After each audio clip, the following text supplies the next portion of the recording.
जव्हारचे ये जिल्हास्तरीय संमेलनामा यूं हजर बेस वाटीन काही कत तरी आपले पालघर जिल्ह्यामा आपली बोली भाषा टिकवून पाहिजे त्याच्यासाठी कार्यक्रम ठेवणं आहे नाही. कार्यक्रमाचं महत्व माझं ऐकून हजर बेस वाटीन काय कुठेतरी आता ही आपली भाषा ते खपोची आहे.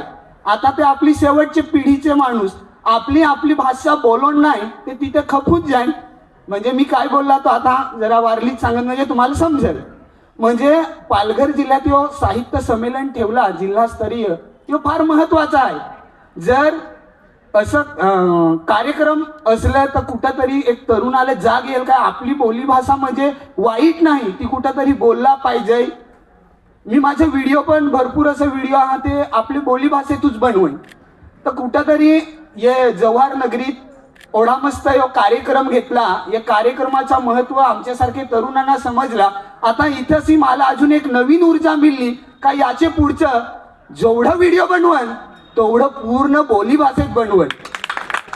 दुसरी गोष्ट बोली भाषेचा आता विषय आला तर मी व्हिडिओ बनवता बनवता माझं व्हिडिओ प्रशासन म्हणजे तो महाराष्ट्र प्रशासनापर्यंत पोहोचलं. मग पोलीस प्रशासनाचा माझा संपर्क आला.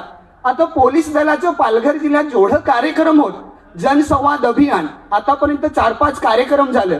एक चला हवा येऊ द्या त्या सर्व कलाकारांचा कार्यक्रम तारांगणा पालघर इथं झाला.